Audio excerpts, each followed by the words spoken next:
త్వరలోనే ఎలక్షన్స్ వస్తున్నాయి. అయితే రాబోతున్న ఈ 2024 ఎలక్షన్స్లో ఇక్కడ వైఎస్ఆర్ జిల్లా పులివెందుల నియోజకవర్గం సింహాద్రిపురం మండలంకి సంబంధించి మీరు మండల ఇన్ఛార్జిగా ఇంటింటి ప్రచారం చేస్తున్నారు. మీ అనుభవాలు మాతో కొంచెం షేర్ చేస్తున్నారు.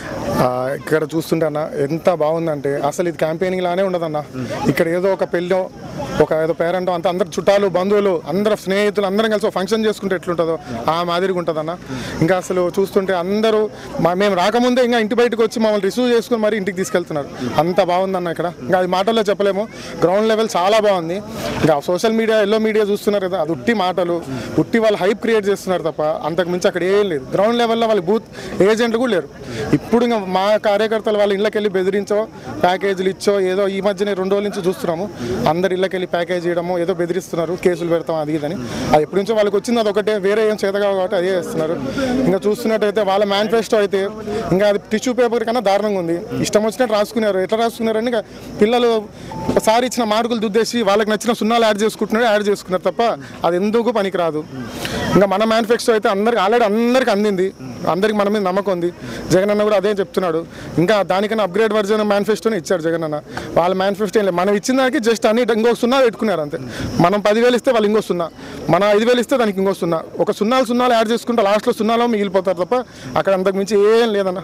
సార్ అయితే ఇదే వైఎస్ఆర్ జిల్లాకు సంబంధించి అవినాష్ రెడ్డి సార్ ఎంపీగా కంటెస్ట్ చేస్తున్నారు వైసీపీ పార్టీ తరఫున. అట్లాగే సార్కి ప్రత్యర్థులుగా భూపేష్ రెడ్డి సార్ తెలుగుదేశం పార్టీ నుండి, షర్మిలా మ్యామ్ కాంగ్రెస్ నుండి పోటీ చేస్తున్నారు కదా. వీళ్ళ ముగ్గురులో ఎవరికి ఎక్కువగా విజయ అవకాశాలు ఉన్నాయని అంటే దాని మీద ఒక మాట చెప్పండి. ఈ క్వశ్చన్కి మీకు ఆన్సర్ తెలుసు, ఏదో అడగాలని అడిగినట్టున్నారు. ఇక్కడ ఎంత కాదన్నా అవతల సైడ్ డిపాజిట్ కూడా రావడమే డౌటే అనుకుంటున్నా. ఇంకా చూద్దామన్నా. ఇంకా మాటల్లో ఎందుకు, చేతల్లోనే ఖచ్చితంగా చూపిద్దాం. ఎందుకంటే మాటలతో చెప్తే ఎవరు వినేటట్లేరు. ఇంకా చేతులతోనే చూపించాలి మనం. అప్పుడు కానీ ఇంకా నాకు తెలిసి కాంగ్రెస్ వాళ్ళు ఏమంటున్నారు, కేసు పొద్దున్న నీళ్ళు వేసినప్పటి నుంచి కేసు తప్ప ఇంకొక విషయం ఏదైనా మాట్లాడినంటే ఏదీ లేదు. మేము ఇది చేస్తాం అది చేస్తాను ఏం లేదు. ఎంతసేపు మా అన్న అది తింటున్నారు, మా వదిన అంటున్నారు, పిచ్చిగా మాట్లాడుతున్నారు. ఓవరాల్గా స్టేట్ వైడ్ ఈసారి కూటమిగా 3 పార్టీలు కలిసి వస్తున్నాయి. తెలుగుదేశం, జనసేన, బీజేపీ. ఈ 3 పార్టీలని ఢీకొట్టడానికి వైసీపీ పార్టీ ఎంత సిద్ధంగా ఉందని మీరు చెప్తారు? వైసీపీ పార్టీ సిద్ధంగా ఉంది. వాళ్ళు ఇచ్చిన మేనిఫెస్టోలో మరి బీజేపీ వాళ్ళు ఎందుకు లేరో మాకు అర్థం కాలేదు. ఎవరికి అదే, అందరికీ క్వశ్చన్ మార్క్ అదే. నేను అనుకోవడం పక్క స్టేట్లో రేవంత్ రెడ్డి గారు ఏమైనా కొంచెం ఫండ్స్ ఇస్తాన్నారేమో. ఎందుకంటే ఇప్పుడు ఈయన ఇచ్చిన మేనిఫెస్టో ఫండ్స్కి మన స్టేట్ బడ్జెట్ సరిపోదు. అదొక 3 స్టేట్ల బడ్జెట్ కలిపితే కానీ వాళ్ళు చెప్పింది చేయలేరు. నేను అనుకోవడం పక్క స్టేట్లో వాళ్ళ ఫ్రెండ్ రేవంత్ రెడ్డి గారు కొంచెం ఆ స్టేట్ ఫండ్స్ ఏమైనా ఇస్తారేమో. ఇంకా దాన్ని కలుపుకొని చేయాలి తప్ప ఈ ఇక్కడ స్టేట్లో ఉన్న బడ్జెట్కి వాళ్ళు చేయలేరు. ఎట్లయినా 1000 అబద్ధాలు ఆడైనా పెళ్లి చేయాలన్నట్టు 1000 అబద్ధాలు ఆడైనా 10లోకి రావాలని ఫిక్స్ అయినారు. ఇంకా మీ అందరు చూస్తున్నారు. ఇంకా మీరు తెలుసుకుంటారు ఎట్లయినా తొందరలో. లోకేష్ గారు వై నాట్ పులివెందల అని అన్నారు. దాని మీద మీ ఒపీనియన్? ముందు ఆయన ఎమ్మెల్యే అంటే అడగడానికి అర్హత ఉండేది. ఎమ్మెల్యే కూడా కాదు, ఒక వార్డు మెంబర్ కాదు, ఒక కార్పొరేటర్ కాదు, ఏది కాదు ఆయన. ముందు అది ఏదైనా గెలిచిన తర్వాత అప్పుడు అసెంబ్లీకి వచ్చి ధైర్యంగా అడగచ్చు. ఆయనంగా గెలవకుండానే ఎందుకు ఆయన్ని? మీరందరూ సిద్ధమా అన్న? మేము రేపైనా సిద్ధమే. అవినాష్ రెడ్డి గారికి ఇవాళ విజయం దిశలో మాట్లాడాల్సిన అవసరం లేదు. ఎంతసేపు ఉన్నా మాట్లాడాలంటే ఎంత మెజారిటీ వస్తుందని మాట్లాడాలి.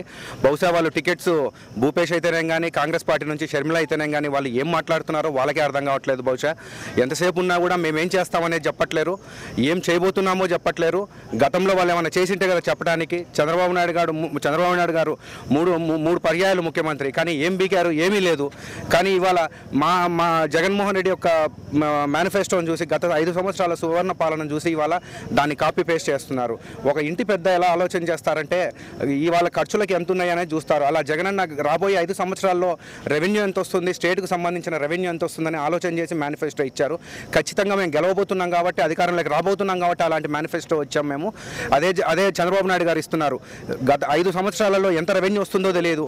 గత 5 సంవత్సరాలు ఆయన 3 పర్యాయాలు ఏం చేసినాడో చెప్పడు, కానీ ఈసారి మాత్రం అంతకంటే ఎక్కువ ఇస్తామంటాడు. గతంలో మనం ఈ మన జగనన్న పాలనలో చేస్తున్న సంక్షేమ పథకాలు చూసి శ్రీలంక అయిపోతుంది అని అన్నాడు. మరి ఈయన అధికారంలోకి వస్తే శ్రీలంక పోతేమో కానీ ఖచ్చితంగా సోమాలియా అయితే అయిపోతుంది. ఆంధ్ర రాష్ట్రం అయితే సోమాలియా అయితే అయిపోతుంది. కరువు కాటకాలతో, ఆకలి చావులతో ఉంటాం కాబట్టి ఎప్పుడు కూడా ఇంకా భవిష్యత్తులో చంద్రబాబు నాయుడు గారికి అధికారం అనేది కళ్ళే.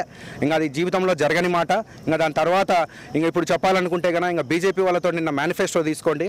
కనీసం మేనిఫెస్టోలో వాళ్ళ రాష్ట్ర అధ్యక్షుడు పట్టుకోవడానికి కూడా ఆయనకు బహుశా సముఖత లేదేమో. మేనిఫెస్టో పట్టుకోమని ఇస్తున్నా కూడా స్టేజ్ మీద అందరు చూశారు, కనీసం పట్టుకొని కూడా పట్టుకోవట్లేదు.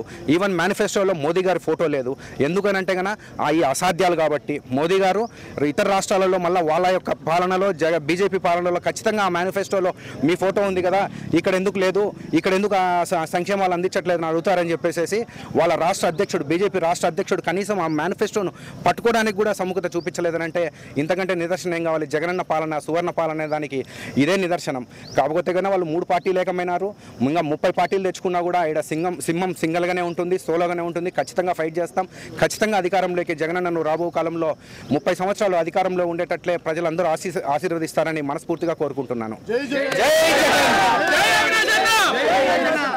సార్ చివరిగా చెప్పండి సార్, ఎంపీగా ఈ 5 ఇయర్స్లో అవినాష్ రెడ్డి సార్ చేపట్టినటువంటి అభివృద్ధి పనుల గురించి ఒక మాట.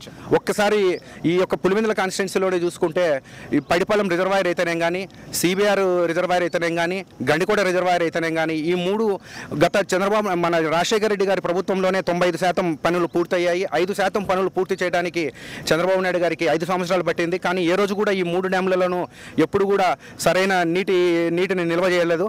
అదే ఇవాళ జగనన్న ప్రభుత్వంలో చూడండి, అవినాష్ రెడ్డి గారి కృషి వలన పోతిరెడ్డిపాడు నుంచి శ్రీశైలం హెడ్ రెగ్యులేటర్ నుంచి వాటర్ డ్రా చేసి మన యొక్క గండికోట రిజర్వాయర్లో 26 టీఎంసీలు నిలబెట్టడం జరిగింది. అలాగే పైడిపాడెంలో 6 టీఎంసీలు నిలబెట్టడం జరిగింది. అలాగే మన చిత్రావతి బ్యాలెన్సింగ్ రిజర్వాయర్లో 10 టీఎంసీలు నిలబెట్టడం జరిగింది. దీనివల్ల పులివెందుల కాన్స్టిట్యున్సీ అంతా దాదాపు 1,20,000 ఎకరాలు ఆయకట్టు ఇవ్వడం జరిగింది.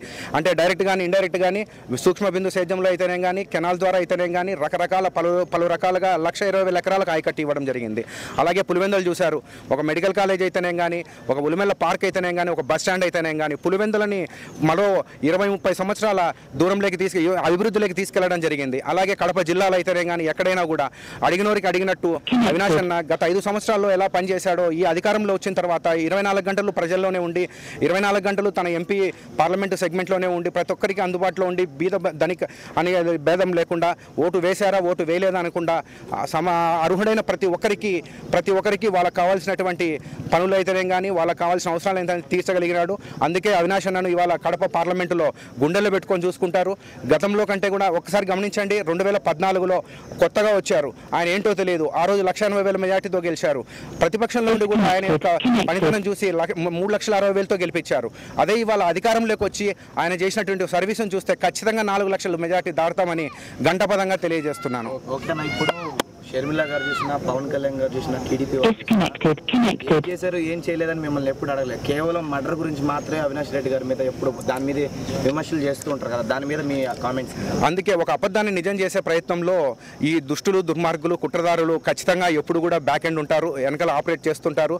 అజ్ఞానుల చేత ఆ ప్రచారాలను అజ్ఞానంగా వాటిని మాట్లాడిస్తుంటారు, వాటిని వ్యాప్తి చెందిస్తుంటారు.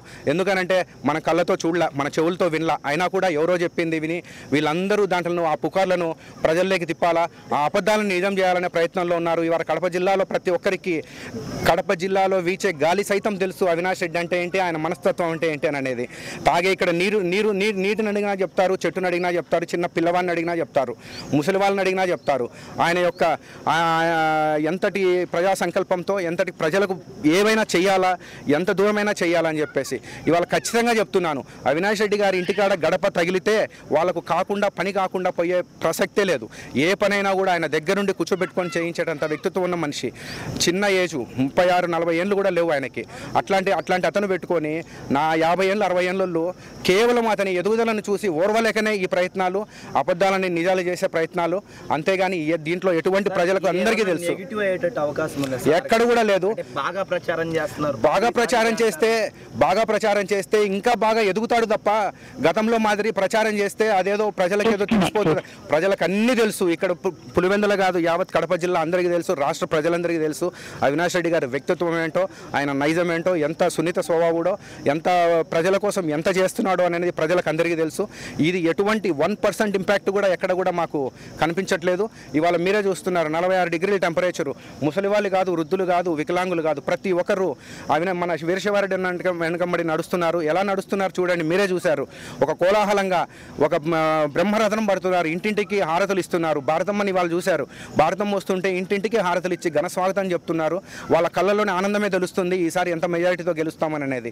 ఖచ్చితంగా 4 లక్షల మెజారిటీ దాడతాం. జగనన్నకి 1 లక్ష మెజారిటీ దాడతాం. ఎన్ని సీట్లు వస్తాయి అనుకుంటున్నారు? ఖచ్చితంగా వైనాట్ 175. మా సిద్ధాంతం వైనాట్ 175. ఎంతసేపు ఉన్నా కూడా ఒక పాజిటివ్ ఎనర్జీ కావాలంటే పొద్దున్నే జగనన్న మాట్లాడే వైనాట్ 175 అనేది వినండి. ఆ రోజు ఖచ్చితంగా మనకు ఫుల్ పాజిటివ్ ఎనర్జీ ఉంటుంది. ఎలక్షన్స్ వరకు ఇదే ఎనర్జీ ఉంటుంది. ఎలక్షన్లో కూడా 175కి 170 సాధిస్తామని చెప్తున్నాం.